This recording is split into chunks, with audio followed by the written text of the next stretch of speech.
بسم اللہ الرحمن الرحیم۔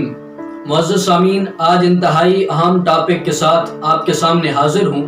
ہر سال 14 فروری کو پوری دنیا کے اندر ویلنٹائن ڈے منایا جاتا ہے، جس کے اندر نوجوان لڑکے اور لڑکیاں ناجائز محبت کا اقرار اور اس تعلق کو برقرار رکھنے کے لیے باہم تحف و تحائف کا تبادلہ کرتے ہیں۔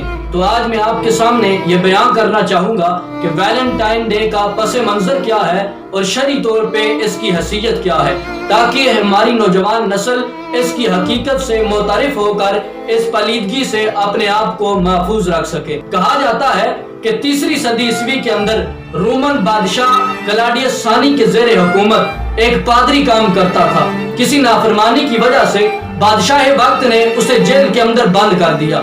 وہاں اسے ایک جیلر کی لڑکی کے ساتھ عشق ہو گیا۔ وہ لڑکی عشق کے اندر اس قدر آگے بڑھ گئی کہ اس نے اپنا مذہب چھوڑ کر نصرانی مذہب اختیار کر لیا۔ اس کے علاوہ وہ لڑکی ہر روز گلاب کا ایک سرخ پھول لے کر اس نصرانی کی ملاقات کے لیے جیل کے اندر آتی۔ جب بادشاہ وقت کو اس بات کا علم ہوا تو اس نے اس پادری کے لیے سزائے موت کا حکم صادر فرما دیا۔ پادری کو جب پتا چلا کہ بادشاہ نے میرے لیے سزائے موت کا حکم دے دیا ہے تو اس نے اپنی زندگی کے آخری لمحات اپنی معشوقہ کے ساتھ گزارنے کا ارادہ کیا۔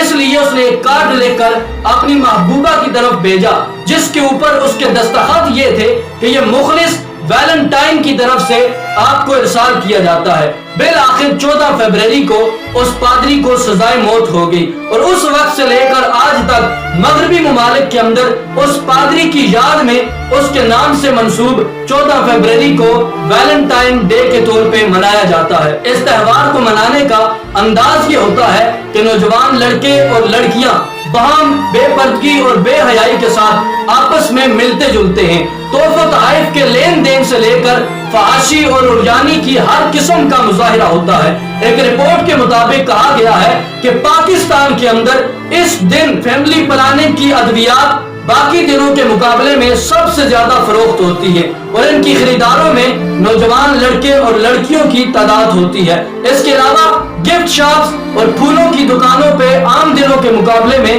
زیادہ رش نظر آتا ہے۔ افسوس اور دکھ کی بات یہ ہے کہ کافروں کی طرح اس دن کو بے حیائی کے ساتھ منانے والے بہت سے مسلمان بھی اللہ اور اس کے رسول کریم صلی اللہ علیہ وسلم کے پاکیزہ احکامات کو پس پشت ڈال کر کھل مکھلا گناہوں کا ارتکاب کر کے نہ صرف اپنے نامہ اعمال کی سیاہیوں کے اندر اضافہ کرتے ہیں، بلکہ مسلم معاشرے کی پاکیزگی کو بھی آلودگی کے اندر تبدیل کرتے ہیں۔ لہٰذا ضرورت اس امر کی ہے کہ خود بھی اس کبیر رسم سے اپنے آپ کو محفوظ رکھیں، اور بالخصوص اگر اپنی نوجوان نسل کے مستقبل کو روشن دیکھنا چاہتے ہیں تو انہیں اس طرح کی کبیر رسومات سے محفوظ رکھیں۔ اور یہ کافروں کا تہوار ہے۔ رسول پاک صلی اللہ علیہ وسلم نے ارشاد فرمایا، من تشبہ بقوم فہو منہم، جو بندہ کسی قوم کی مشابہت اختیار کرتا ہے وہ انہی میں سے ہو جاتا ہے۔ تو اللہ رب العزت کی بارگاہ میں دعا گو ہوں کہ مالک کائنات ہمیں اس کبیر فعل سے محفوظ رکھے۔